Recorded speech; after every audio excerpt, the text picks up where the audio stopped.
IPFT, BJP, Congress, CPM एक दूसरे से फाइट करना चाहिए या हिंदुस्तानी होकर उनको सबक सिखाना है। आज वो हमारा राज्य को तोड़ने के बारे में बात कर रहे हैं, हमारे नॉर्थ ईस्ट को तोड़ने के बारे में बात कर रहे हैं। मैं कहता हूं बांग्लादेश को तोड़ो। मैं कहता हूं कि अगर यहां मैं मीडिया के सामने मैं बोल रहा हूं, अगर तिपरा मोथा को 1 घंटा का टाइम दिया जाए ना, ये जो बांग्लादेश का हाई कमिश्नर है, एक हाई कमीशन है, मैं इनको 20 मिनट के अंदर वापस ढाका भेज दूंगा। हमारे लोगों को मारा जाता है, माइनॉरिटीज को मारा जाता है, मंदिर को तोड़ा जाता है, चर्च को जलाया जाता है, हमारे जनजाति को, बंगाली हिंदू को जबरदस्ती कन्वर्ट करने की कोशिश किया जाता है। और हम क्या कर रहे हैं, हम यहाँ में इनको वीआईपी जैसा रख रहे हैं। तो वो हमारे एम्बेसी के अंदर घुसकर हमारे एम्बेसी को बंद करना चाहते हैं। इंडिया को बांग्लादेश से किसी को भी इंडिया में आने के लिए मतलब अलाउ नहीं करना, इनका वीजा बंद करना चाहिए। इनको आज ये ट्रीटमेंट के लिए इंडिया आते हैं, हमारा अस्पताल में ट्रीटमेंट लेते हैं, यहाँ में एजुकेशन के लिए आते हैं, यहाँ में पूरा इंडिया का फैसिलिटीज देते हैं। और हमको क्या मिलता है वहां में, हमको गाली सुनना पड़ता है। बोलता है कि एक मैंने स्टेटमेंट देखा कि आप लोग गौमूत्र पीते हो, अब गाय का मांस खिलाएंगे। ये कोई भाषा है? আসসালামু আলাইকুম ডিয়ার ভিউয়ার্স। ভারত যদি বাংলাদেশ আক্রমণ করে তাহলে কি পাকিস্তান আমাদের বাঁচাতে আসবে? গত কয়েক সপ্তাহ ধরে সোশ্যাল অ্যান্ড মেইনস্ট্রিম মিডিয়ায় এক তরুণ পাকিস্তানি রাজনৈতিক নেতার হুঁশিয়ারি দেখা যায়। তার ভাষ্যমতে বাংলাদেশ আক্রমণ করলে পাকিস্তান তার সামরিক শক্তি নিয়ে ইন্ডিয়ার বিরুদ্ধে বাংলাদেশের পাশে দাঁড়াবে। অর্থাৎ Pakistani missile, warship, fighter jet and সোলজাররা ফাইট করবে বাংলাদেশের হয়ে। ধরে নিলাম ইন্ডিয়া বাংলাদেশে অ্যাটাক করলো, সেক্ষেত্রে আসলেই কি পাকিস্তান সামরিকভাবে বাংলাদেশকে সাহায্য করবে? Let's see.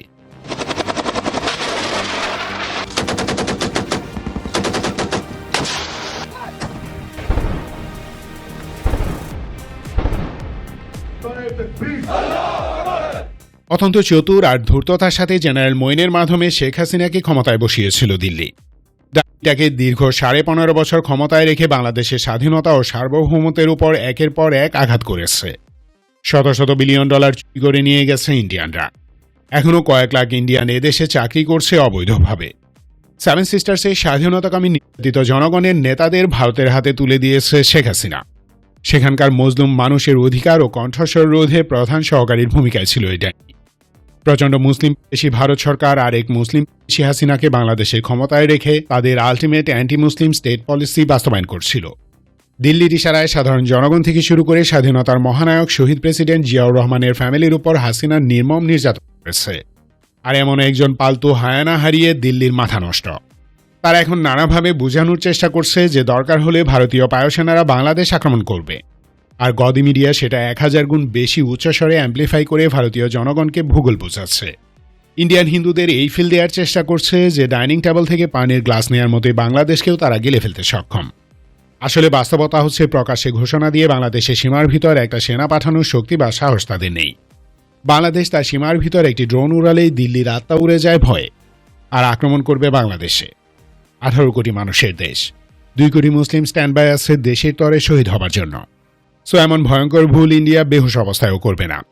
বাট মিলিটারি অ্যাটাকের বয়ানের কারণ নিজেকে নিজেই অভয় দেয়া। অনেকটা গভীর জঙ্গলে একা হাঁটার সময় মানুষ যেমন জোরে জোরে গান গেয়ে নিজেকে সাহস দেয় তেমনই।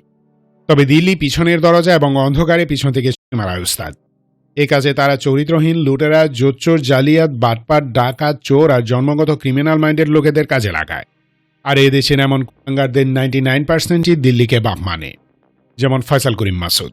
এ ছেলের বাপের চরিত্র পাড়ার দালালের মতো।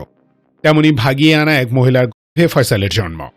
এরকম নরকের কিদের দিয়ে এদেশে গুপ্ত হত্যা, রাহাজানি, বোমাবাজি, টার্গেট কিলিং, গিবাদ ইত্যাদি ঘৃণ্য অপকর্ম করায়। এসবের দ্বারা দেশ ও জনগণের মনে আতঙ্ক আর ভয় জারি রাখার ট্রাই করছে। ভবিষ্যতে সত্যিকার শিল্পোন্নয়ন বাধাগ্রস্ত করার চেষ্টা করবে। তারপরও যদি ভারত সামরিক আগ্রাসনের ট্রাই করে তবে দিল্লির লসের সীমা পরিসীমা থাকবে না। দৃশ্যমান লসের বাইরে সবচেয়ে বড় যে ক্ষতিগুলো হবে তার একটি হলো 1.5 কোটির মতো হিন্দুকে চিরতরে ওপারে চলে যেতে হবে। প্লাস এই দেশীয় ইন্ডিয়ান দালাল ইন্ডাস্ট্রিকে সমূলে উৎপাটন করে ফেলব আমরা। ভারতের হয়ে দালালি করার কেউ থাকবে না। অর্থাৎ বাংলাদেশের ভিতর পিওর কোনো ইন্ডিয়ান দালাল থাকবে না। ওদিকে ইন্ডিয়ার এমন আগ্রাসন সরাসরি মার্কিন হস্তক্ষেপের সুযোগ করে দিবে।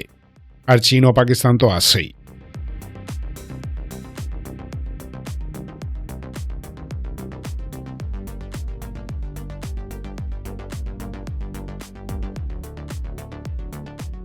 এ ব্যাপারটি নিয়ে আগেও 2-1টি ভিডিওতে বলেছি। ইন্ডিয়া যদি সত্যিই বাংলাদেশ অ্যাটাক করে তাহলে সবার আগে এগিয়ে আসবে পাকিস্তান। ইসলামাবাদের জন্য এটি হবে মেঘনা চাইতেই বৃষ্টি। তারা কাশ্মীরে ফুল স্পিডে ইন্ডিপেন্ডেন্স উস্কে দিবে। ফলে ওয়েস্টার্ন বর্ডারে বিপুল সেনা ও সমরাস্ত্র মোতায়েনে বাধা হবে দিল্লি। ওদিকে অরুণাচল সীমান্তে চীন জাস্ট একটা ঢেকুর তুলবে, ব্যাস খেলা জমে ক্ষীর। 3 দিকে স্যামালটেনিয়াস ফাইট দেওয়ার শক্তি দিল্লির নেই। তারপরে যদি ঘাওরামি করে তবে পাকিস্তান থেকে বাংলাদেশ যে জিনিসগুলো পাবে তার ফলে ইন্ডিয়া হারাবে 7 সিস্টার্স।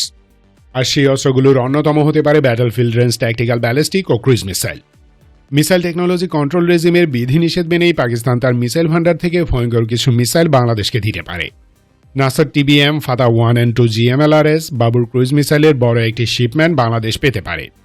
এগুলোর রেঞ্জ 70 থেকে 290 কিলোমিটার। এসব মিসাইলের ধ্বংস ক্ষমতা অলরেডি ইন্ডিয়াকে চাখানো হয়েছে, মানে এগুলো কমব্যাট প্রুভেন ওয়েপন। ইরানের বিরুদ্ধে ন্যূনতম প্রতিরোধ গড়ে তোলার জন্য সৌদি আরব 1988 সালে চীন থেকে DF-3 এবং 2007 সালে DF-21 ব্যালিস্টিক মিসাইল ক্রয় করে। আমেরিকা বিষয়টি জানত, তারাই অনুমোদন দেয়। তেমনি বাংলাদেশকে TBM অ্যান্ড ক্রুজ মিসাইলের মতো হাইলি সফিস্টিকেটেড ওয়েপন সিস্টেম প্রদান করলে আমেরিকা বাধা দিবে না, চীন তো নয়। এসব অস্ত্র দিয়ে প্রথম যে পয়েন্টটাই হিট করা হবে তা হল চিকেন স্নেক। আমেরিকা, পাকিস্তান ও চীন এই 3 দেশই চায় ইন্ডিয়া তার আর্টিফিশিয়াল স্টেটগুলো হারাক। 7 সিস্টার্স আদতে ইন্ডিয়ার ছিল না, এখানে একটি নতুন দেশ চায় আমেরিকা। সো ইন্ডিয়া যদি বাংলাদেশে অ্যাটাক করে তাহলে ইন্ডিয়ার সীমান্তের ভিতরে যান কবচ করা পাল্টা হামলার জন্য যে অস্ত্র দরকার তা পাকিস্তান ও তুরস্ক থেকে সাপ্লাইয়ের ব্যবস্থা করবে আমেরিকা। পুরো ওয়েস্টার্ন ওয়ার্ল্ড চোখ বন্ধ করে রাখবে আর দিল্লিকে কূটনৈতিক চোরাবালিতে ফাঁসিয়ে আচ্ছা মতো দুয়াবে। এসব অস্ত্রের পাশাপাশি air and ground launch precision weapons, combat and kamikaze drone, artillery supply and satellite intelligence support দিবে ননস্টপ। গত বছর মে মাসের যুদ্ধে চাইনিজ স্যাটেলাইট কনস্টেলেশন ইউজ করে ইন্ডিয়ার প্রতিটি মুভমেন্ট শনাক্ত করেছিল পাকিস্তান। এরপর CM-400 এগেজি হাইপারসনিক মিসাইল দিয়ে S-400 ও ব্রাহ্মস মিসাইল ডিপোতে নিখুঁত হিট করে। ইন্ডিয়ার ওয়েস্টার্ন এয়ার ডিফেন্স নেটওয়ার্কের বড় অংশটি অচল হয়ে পড়ে। এরপর slow and low flying kamikaze drone দিয়ে ইন্ডিয়ার ভিতর একের পর এক হামলা চালায় পাকিস্তান। বলা হয় CM-400 এগেজির রেঞ্জ 250 কিলোমিটার এবং টার্মিনাল অর্থাৎ টার্গেটে হিট করার মুহূর্তে স্পিড থাকে 6174 কিলোমিটার প্রতি ঘন্টায়। বাস্তবে এর সক্ষমতা আরও বেশি হতে পারে, কারণ এরকম ক্রিটিক্যাল ওয়েপনের সত্যিকার স্পেসিফিকেশনস কেউ প্রকাশ করে না। 10-15টি CM-400 এগেজি দিয়ে চিকেন স্নেকে অবস্থিত ইন্ডিয়ান সামরিক শক্তিকে গুড়িয়ে দেওয়া সম্ভব, কারণ এই মিসাইলের বিরুদ্ধে তেমন কার্যকর কোনো প্রতিরোধ ব্যবস্থা নেই। ইন্ডিয়া পাকিস্তান যুদ্ধে আমরা তার প্রমাণ দেখেছি। পাকিস্তান বা চীন এই অস্ত্র দিয়ে বাংলাদেশকে সাপোর্ট দিতে পারে, ইনফ্যাক্ট দিবে। এছাড়াও electronic warfare, antitank missile, heavy torpedo এবং টার্কিশ ও পাকিস্তানি অ্যান্টিশিপ মিসাইল সাপ্লাই আসবে নিশ্চিত।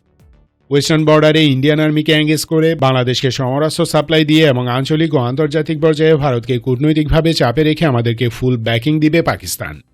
তুরস্ক, চীন ও আমেরিকা পাওয়ার প্লেয়ার হিসেবে কাজ করবে। সো বর্তমান সময়ে বাংলাদেশের অস্তিত্ব রক্ষার অন্যতম প্রধান একটি সহযোগী হল পাকিস্তান, অর্থাৎ শুধু সমরাস্ত্র দিয়ে নয়, বরং রাজনৈতিক ও কূটনৈতিক উপায়েও সাহায্য করবে তারা। 1971 সালে পাকিস্তান সেনাবাহিনী যা করেছে সেজন্য তাদের সাথে আমাদের বোঝাপড়া আছে। আর্থিক ক্ষয়ক্ষতির হিসেব নিতে পারি আমরা, কিন্তু বর্তমান পাকিস্তান আমাদের শত্রু নয়, বরং অস্তিত্ব রাখার হাতিয়ার। ভারত প্রচণ্ড মুসলিম, খ্রিস্টানরাও নিরাপদ নয়। সো হিন্দুত্ববাদের হাত থেকে সাউথ এশিয়াকে বাঁচাতে হলে বাকিদের ঐক্যবদ্ধ হওয়া বাধ্যতামূলক, এবং এক্ষেত্রে পাকিস্তান বড় একটি ফ্যাক্টর।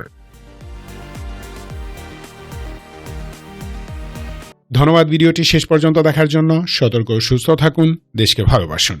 বাংলাদেশ চিরজীবী হোক।